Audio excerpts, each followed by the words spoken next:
আরেকটা কথা, বাড়ি যাবার স্থান কি, তোমার বাড়ি যাবার স্থান কি, সুবর্ণ সুযোগ নিয়ে যান। আজকে জীবনে হয়তো নাও পেতে পারেন, যে সুযোগটার কথা আমি আজকে বলবো। অদ্ভুত কাণ্ড, অদ্ভুত কি দূর। আমার বয়স এখন কত জানেন? 70। Now I am 70 years old. আমার বয়স 70 বছর। আমার ছেলে মেয়েরা গভর্নমেন্ট কলেজের প্রভাষক, চাকরি বাকরি করে সবাই। এই এজমুরটাও সবাই করে, সবাই চাকরি। লানেট ফ্যামিলি, আমার মাই ফ্যামিলি ইজ লানেট। যাই হোক, প্রত্যেকটাকে কাউকে বুঝাতে হয়নি। I could not convince them, কাউকে আমাকে বুঝাতে হয়নি।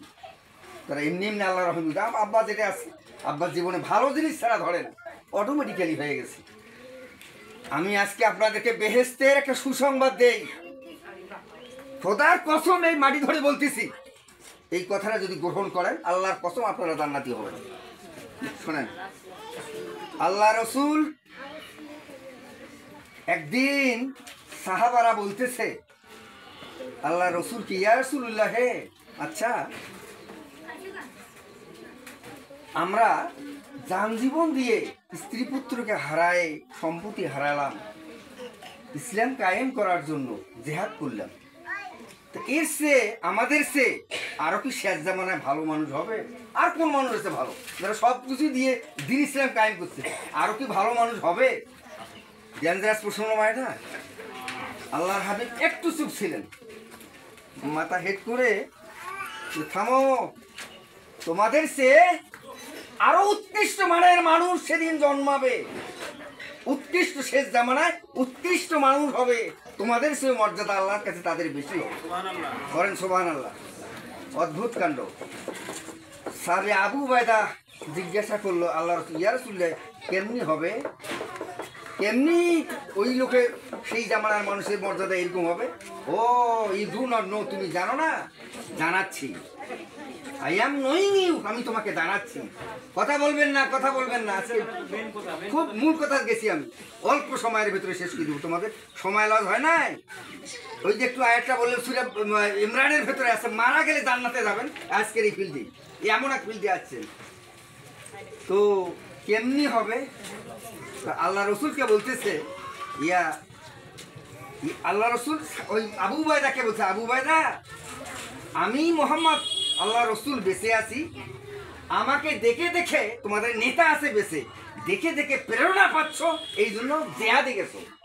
কিন্তু সেই জামানার মানুষ আমাকে দেখবে না, শুধু আমার কথা কোরআন এবং হাদিসে পাবে, আমার কর্মসূচি অনুযায়ী এই কাজটা করবে, তোমাদের সে মর্যাদা তাদের আরো বেশি হবে। করেন সুবহানাল্লাহ। আরো শোনেন, এই গোটা পৃথিবীতে একটু আগে আলোচনা শুনলেন না, গোটা পৃথিবী থেকে আল্লাহর আইন চালু হয়ে আছে। সুদ হালাল না হারাম? হারাম। তো সুদের আইন চালু হয়ে আছে না? চুরি করলে হাত কাটি দিবেন নাকি? হাত কাটি দেয় না, জেলখানা মানে 1 মাস 2 মাস 3 মাস ছুঁয়ে বেরকে আনে, বেরকে আনে না? এটা মানুষের আইন নয়, ইলে বোঝেছেন না ইলে? আচ্ছা, বেবিচার করলে সংসার করতে পাথর ঢেলে মারতে হয়, এরা বেবিচার করে টাকা দিয়ে পার হয়। আমাদের 10 টাকা থানায় মেরিগঞ্জে ইউনিয়নে অবাক কাণ্ড, অবাক। একটা মেয়ে খরচ করছে, খরচ করিয়া বাড়ি যাচ্ছে, প্রতিমধ্যে তার শিলরা তাহানি করেছে। আর শুনছেন কি, এটা অনেকে শুনছেন, ফেসবুকে দিছে, এলে অদ্ভুত, টাকা দিয়ে বাঁচিয়ে গেছে। মেয়েটাকে 5-7 জন পুরুষ ধর্ষণ করেছে, টাকা দিয়ে ছাড়িয়ে দিচ্ছে। এই হলো ইলানো মানুষের বিচার।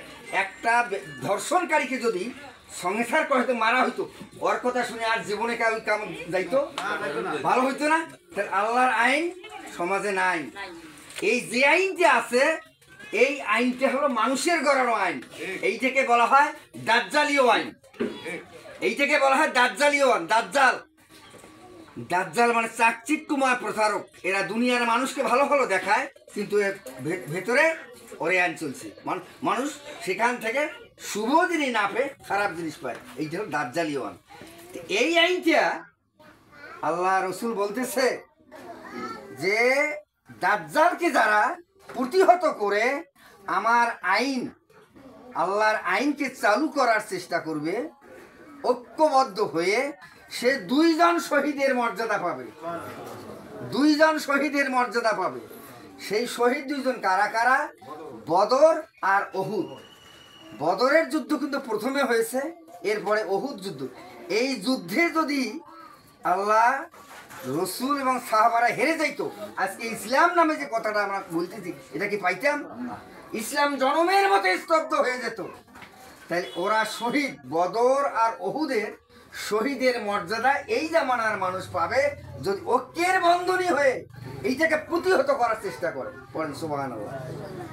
শহীদ যদি না হয়, খাতায় নাম থাকলে আমরা আন্দোলন চালাচ্ছি এটাকে বন্ধ করার জন্য, সে জান্নাতে যাবে, সে 2টে শহীদের মর্যাদা পাবে। তা আমি আশা করবো আল্লাহ পাক আপনাদেরকে এই শহীদি মর্যাদা দেওয়ার কারণেই আল্লাহ আপনাদেরকে এখানে হাজির করাইছেন।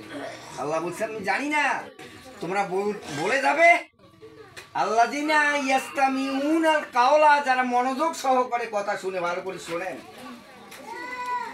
যারা মনোযোগ সহকারে কথা শুনে, ওয়াইয়াত্তাবিউনাল আহসানাহু, এবং কথাগুলোকে উত্তমকে গ্রহণ করে নেয়, উলাইকা হাদাহুমুল্লাহ, আমি এই ধরনের মানুষকে হেদায়েতের ভেতরে তুলি নেই, আমি আপন বলি ভেবে নেই। ওয়া উলাইকা হুমুল উলুল আলবাব, এরাই হলো জ্ঞান বিবেক সম্পন্ন মানুষ।